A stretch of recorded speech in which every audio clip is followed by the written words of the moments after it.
മാറ്റം അനിവാര്യമാണ്. മാറ്റം എല്ലാത്തിനും അനിവാര്യമാണ്. എല്ലാത്തിനും പറയുമ്പോൾ ആ മാറ്റത്തിൽ നിന്ന് നമുക്ക് തുടങ്ങാം. ഇവിടെ എന്തൊക്കെ മാറ്റം സംഭവിച്ചിരിക്കുന്നു ജീവിതത്തിൽ. അയ്യോ, എന്നാലും ഇത്രയും വലിയൊരു മാറ്റം പ്രതീക്ഷിച്ചില്ല അല്ലേ? എന്താണ് ഇത്തരം ഒരു മാറ്റം സംഭവിച്ചത്? വലിയൊരു ആരോപണം അല്ലേ? അതിക്രമം മറ്റാണ്. അല്ലേ, അതിപ്പോൾ നമുക്ക് പറയാം. അല്ലെങ്കിൽ പലരും ചോദിച്ചു എന്നോട് എന്തുവന്ന് പെട്ടെന്ന് തുറന്ന് പറഞ്ഞില്ല. കാരണം എനിക്കറിയാം, എൻ്റെ ഒരു കലാജീവിതം ആരംഭിക്കുന്ന ഒരു 30 വർഷം മുമ്പെയാണ്. അതായത് 22 വർഷം ഞാൻ ലോകം അറിയുന്ന നാടകാചാര്യനായ സാറിൻ്റെ കൂടെ നിന്നു.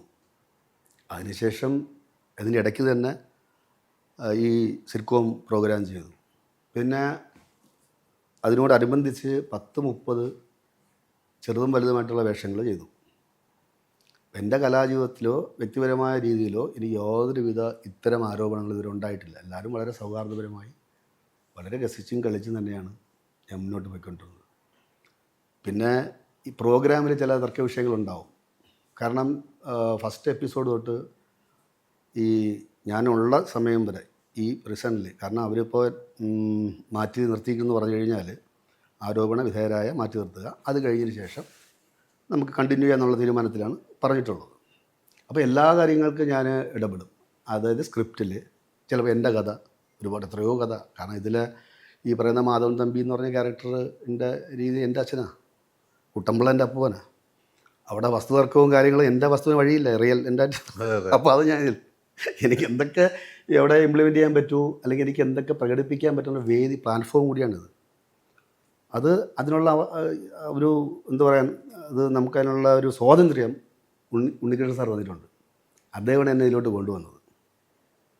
അപ്പോൾ എൻ്റെ ഒരു കാവലൻ സാറിനെ പോലെ തന്നെ എൻ്റെ ഗുരുവാണ് ഉണ്ണികൃഷ്ണൻ സാറ്. അപ്പോൾ പുള്ളി ആദ്യം എന്തോ പ്രശ്നം ഉണ്ടായിപ്പോയി, രണ്ടാമത് വന്നു. അപ്പോഴും പുള്ളി എന്നോട് പറഞ്ഞു, നീ പഴയതുപോലെ തന്നെ ഈ എല്ലാ കാര്യത്തിലും ഇടപെടണം, ഈ സ്ക്രിപ്റ്റിൽ കാര്യങ്ങളൊക്കെ വേണം, പിന്നെ എന്തെങ്കിലും തിരുത്തൊക്കെ ചെയ്യണമെങ്കിൽ അതിനുള്ള അനുവാദം തന്നിട്ടുണ്ട്. ചില സമയങ്ങളിൽ ചിലർക്ക് ഈ പറയുന്ന പോലെ നമ്മൾ എഴുതി വരുമ്പോഴാണ് അറിയണം ചില ഡയലോഗ്സുകൾ ചിലപ്പം സീനിയേഴ്സ് എന്ന് പറയുന്ന, എനിക്ക് സീനിയറൊന്നുമില്ല. ഞാൻ ഈ നാടകത്തിൽ നിന്നുകൊണ്ട് ഒരേ സമയം ഒരു നാടകത്തിൽ രാജാവാവുകയും വേറെ നാടകത്തിൽ കുന്തം പിടിക്കണം ചെയ്യും. അങ്ങനെ ഒരു വിചാരിക്കുമ്പോൾ അതിൻ്റെ പ്രാതിനിധ്യം കുറഞ്ഞു പോയെന്ന് ചില തർക്ക വിഷയങ്ങളൊക്കെ അവിടെ ഉണ്ടായിട്ടുണ്ട്. പലരോടും പറഞ്ഞിട്ടുണ്ട് അകത്താക്കും എന്നൊക്കെ. അത് കാര്യമായിട്ട് എടുത്തില്ല. പക്ഷേ അതിൻ്റെ ഭാഗമാണോ ഇതെന്ന് എനിക്കറിയില്ല. ഇപ്പോൾ നേരത്തെ വന്ന കാര്യം ഞാൻ പറയാം. എന്തുകൊണ്ട് താമസിച്ചു? ഒരു ലൈംഗിക അതിക്രമം എന്ന പേരിൽ ആര് കൊടുത്താലും അറസ്റ്റാണ്, FIR ഇടും. ഞാൻ പറഞ്ഞില്ലേ, ഇത്രയും വർഷത്തെ ഒരു എൻ്റെ കലാജീവിതത്തിനിടയിൽ ഫസ്റ്റ് ടൈമിൽ ഇത് വരുമ്പോൾ നമ്മൾ പേടിച്ചു പോകും. ഞാൻ മാത്രമല്ല, കുടുംബം പേടിക്കില്ലേ? എനിക്കൊരു മകളുണ്ട്, ഈ കൊടുത്തൊരു സ്ത്രീയാണെന്നറിയാം. അപ്പോൾ എൻ്റെ ഭാര്യ സ്ത്രീയല്ലേ, മോള് സ്ത്രീയല്ലേ, അമ്മ, സഹോദരിമാർ, പിന്നെ എൻ്റെ ഫ്രണ്ട്സുകൾ എത്രയോ സ്ത്രീ പുരുഷന്മാരുണ്ട്. അപ്പോൾ അവരുടെ ഇടയിലൊക്കെ നമുക്ക് ഇറങ്ങി നടക്കാൻ പറ്റുമോ? പിന്നെ ധൈര്യം എന്താണ്? അങ്ങനെ സംഭവം ഇല്ല, എനിക്കറിയാം. പക്ഷേ അതെനിക്ക് ഞാനിപ്പോൾ അലിയുടെ പറയണം, അല്ലെങ്കിൽ ഇങ്ങനൊരു സംഭവം ഇല്ല, അലി വിശ്വസിക്കുമോ? ഇല്ല. അപ്പം അത് നമ്മൾ നിയമത്തിൻ്റെ വഴിയെ പോകണം. അപ്പം നിയമം അനുശാസിക്കുന്ന രീതിയിലും പറയുന്ന രീതിയിലും എനിക്ക് ജുഡീഷ്യലിൽ വിശ്വാസമുള്ളത് കൊണ്ട് അവർ പറയുന്ന പോലെ എനിക്ക് കേൾക്കാൻ പറ്റുമോ? ആരെ ധരിപ്പിക്കാനാണ്? ഇപ്പം എന്നെ ഇഷ്ടപ്പെടുന്ന പ്രേക്ഷകരുണ്ട്, അവർ വിചാരിക്കും അയ്യോ ബീച്ചേട്ട എന്തുകൊണ്ട് പറയാ, ഇല്ല ഇയാൾ ഇങ്ങനെ ചെയ്യൂ, ബീച്ചേട്ടാന്ന് പറയില്ല, ബാലു ഇങ്ങനെ ചെയ്യുമെന്ന്. അവർ ക്യാരക്ടർ പറയുള്ളൂ. എനിക്കിത് ഏറ്റയ്ക്കുന്നത് ബാലുവിനല്ല, ബിജു സോപാനത്തിനാണ് ഏറ്റത്. അപ്പം ഞാൻ എന്ത് ചെയ്യണം? ആ ബുദ്ധിപൂർവമായി ഈ ആവശ്യമില്ലാതെ വായിട്ട് അലയ്ക്കാതെ നിയമോപദേശം തേടുകയും എന്താണ് ചെയ്യേണ്ടത് കൃത്യമായ ഗൈഡൻസ് എനിക്ക് ഉണ്ടായിട്ട് തന്നെയാണ് ഞാൻ സംസാരിക്കാറുള്ളത്. ഇപ്പം സംസാരിക്കാൻ എനിക്ക് സമയമായി, ഇതിനെപ്പറ്റി സംസാരിക്കാം, അതിന് പരിധിയുണ്ട്. പിന്നെ പറഞ്ഞിരിക്കുന്ന കാര്യം എന്ന് പറഞ്ഞു കഴിഞ്ഞാൽ ലൈംഗിക അതിക്രമം. അപ്പം നമുക്ക് സൂക്ഷിച്ച് നോക്കിയാലോ, എത്ര മിനിറ്റ് ചടച്ച് നോക്കിയാലോ, കൈ ഓങ്ങിയാലോ ഒക്കെ ലൈംഗിക അതിക്രമമാണല്ലോ. ഇത്ര സെക്കൻഡ് നോക്കിയാൽ പക്ഷേ ഈ ലൈംഗിക അതിക്രമത്തിനൊപ്പം ഇത് വീഡിയോയിൽ പകർത്തി എന്നുള്ളതാണ്. അങ്ങനെയാണ് കേസ്. അപ്പോൾ ഞാനിതൊക്കെ കണ്ട് നമ്മളെ മിഥുനത്തിലെ ഇന്നസെൻ്റിനെ പോലെ ഇങ്ങനെ നിൽക്കുകയെന്ന് പറഞ്ഞു കഴിഞ്ഞാൽ അത്ര ധൈര്യമുള്ളതുകൊണ്ടാണ് ഞാൻ ഇങ്ങനെ നിൽക്കുന്നതാണ്. കാരണം ഈ വീഡിയോ മൊബൈൽ ഞാൻ ഒളിപ്പിച്ച് വെച്ചിട്ടുണ്ടോ? ഇല്ല. അത് അന്വേഷണ ഉദ്യോഗസ്ഥന്മാർക്ക് ഞാൻ കൈമാറി, അവരത് എൻ്റെ അകത്ത് നോക്കട്ടെ. ഡിലീറ്റ് ചെയ്താലും കണ്ടുപിടിക്കാം, ഡിലീറ്റ് എന്ത് ചെയ്താലും കണ്ടുപിടിക്കാം. അപ്പോൾ അത് വരട്ടെ. അപ്പോൾ അതിനോട് സമയം എനിക്ക് തരണം അല്ലേ? അത് വരട്ടെ. അപ്പം പിന്നെ എല്ലാം എന്താണ് തെളിയില്ലേ എന്താണ്. അപ്പോൾ ഈ അവിടെ ഒരു ഗൂഢാലോചനയുടെ ഫലമായിട്ട് ഇത് ചെയ്തതാണോ, വ്യക്തിപരമായ താല്പര്യം കൊണ്ട് ചെയ്തതാണോ, അതോ ഇനി ആരെങ്കിലും പറഞ്ഞു ചെയ്യിപ്പിച്ചതാണോ? ഇനിയിപ്പോൾ എന്തെങ്കിലും ഒരു പ്രശ്നങ്ങൾ വരുമ്പോൾ ചിലർ അന്തം വിട്ട എന്ത് ചെയ്യുമെന്ന് പറയുമ്പോൾ അങ്ങനെ ചെയ്തതാണോ ഒന്നും അറിയില്ല. പക്ഷേ ഇത് നമ്മൾ നിയമപരമായിട്ട് നേരിട്ടല്ലേ പറ്റൂ.